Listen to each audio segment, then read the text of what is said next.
Section 2 of Chapter 10 deals with the kinematics of rotational motion. So we're looking at the equations of motion. Remember at the beginning of this course, we derived the equations of motion for an object traveling in one dimension. 3 of those equations are listed here under the translational heading. These give us the relationships between position, velocity, and acceleration for an object traveling in one dimension with constant acceleration.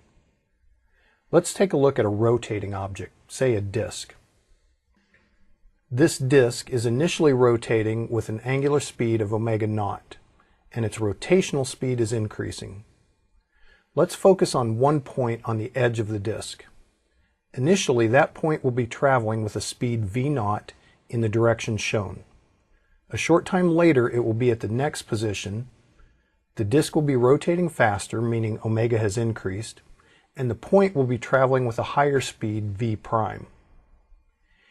If we imagine our variable x as being the position along the circular path and the acceleration in our equations as the acceleration along the path, meaning the translational acceleration, then the 3 equations on the left describe the translational motion of that point on the edge of the disk.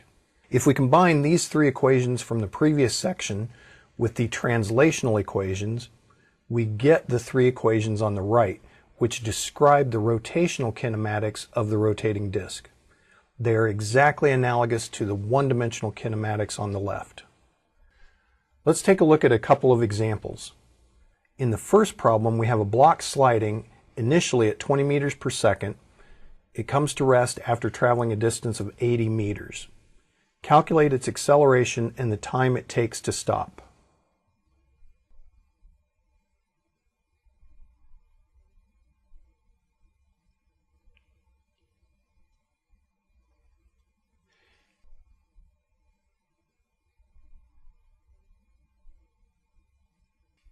In the second problem, we have a grinding wheel initially at rest.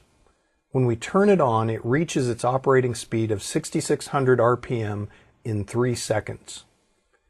Calculate its angular acceleration and the number of revolutions in those 3 seconds. We have to be careful with units. Remember that omega is in units of radians per second, so we have to convert revolutions per minute to radians per second.